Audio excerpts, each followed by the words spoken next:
This is an interview conducted between ourselves from Wise Owls. My name's Chris Walsh, I'm the director of Wise Owls, with a team of volunteers from Italy in relation to a series of questions which we have asked, and we hope that people who are listening to this will be interested in. And so I'm going to start by asking Antonio, in relation to the relationship between the young and the elderly inside the workplace. The definition now of a generation gap used to be 10 years. The new definitions seem to be workers who are young are under 25, workers who are old are over 50, and the middle-aged workers are 25 to 49. These three groups seem to be, sometimes some people say, at odds with each other. And often there is the accusation that older people are blocking the jobs of younger. Meanwhile, we seem to have a lot of very good examples that where you have an age-diverse workforce, in fact, business works well together and more younger people are employed. Would you like to comment about how you feel this applies in the workplace environment from your experience? Well, I think that in the workplace, this difference between younger and olders can cause some conflicts because the age could be a topic that could give some obstacles on cooperating and team working that are essential for a company, for the development of the company itself and for the professional growth of all employees. What do you think are the main motivations for this difference between workers? Well, as we can easily understand, the young people are more interested to the mobility. They do not like static works and repetitive works. Their willing is to have everything in a very short time. All the employers may have different job values. For example, retirement plans, health insurance, or pension benefits. These differences could affect how they do their job.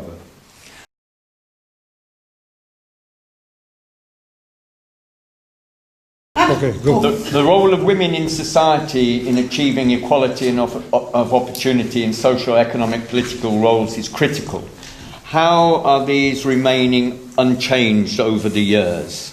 And how do you think things are now changing at the moment, whether for the better or worse? Well, there are still a lot of critical situations that are penalizing women, like wage gap, occupation segregation, poor presence in decision-making level, reconciling work and family life, for in employment, part-time and mainly in family. Do you think that equal opportunities is a positive thing, or is it a trap? Following in Treaty of Lisbon, equality of opportunity is valued tall.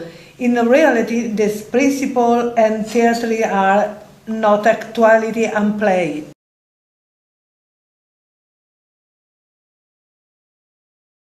What do you think are the chief areas of discrimination in relation to our society? For me, surely,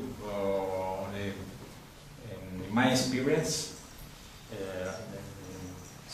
surely women in work, also aged people. Another form of discrimination, not so clear, as psychological pressures, mobbing, because it's difficult to show if if you go to the justice, it's very, very difficult to show, to demonstrate that you are mobbed, you are, so, understand? Because it's a psychological form to discriminate people, maybe at work, and maybe if you are aged, maybe if you are a woman. Maybe in Italy, if you are a woman with maybe waiting a child, sometimes it's easy. She is discriminated, you know.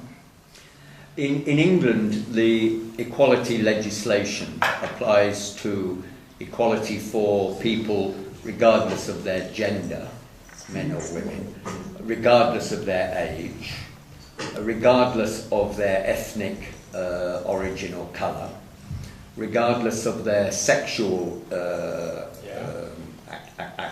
activities or orientation. Because of disabilities and also because of belief or faith. In my experience, the equality which has the least impact or acceptance or activity taken against it is age. We feel that age is probably the least of the equalities being supported. But what appears to us in England to be clear is the idea of a multiplier. If you are a woman, if you are somebody from a different ethnic background, and you are also old, the possibility of unemployment and the difficulty of employment increases. So you have not just one discrimination, but a combination of discriminations. Yeah. Yes. How do you feel that applies in Italy? In Italy, I think it's quite the same. Maybe we are full of different rules, different laws. We have also trade unions, some strong, but the discrimination there is everywhere, and so it's very, very difficult to fight this kind of discrimination because the government and also generally the other institutions, you know, are not, in my opinion, are not enough prepared to fight really this kind of discrimination.